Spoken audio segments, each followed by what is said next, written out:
Por eso te despiertan los ruidos de gato más extraños. Olvídate de los fantasmas.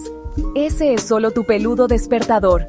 Los gatos son expertos en encontrar las formas más ruidosas y raras de despertarnos. Desde maullidos extraños hasta caídas dramáticas de objetos. Saben que cuanto más raro sea el sonido, más rápido saltamos. ¿Por qué? Porque tu despertar significa que viene su desayuno. Así que la próxima vez que escuches ese extraño ruido matutino, relájate. Es solo tu gato diciendo, despierta humano, es la hora de la comida.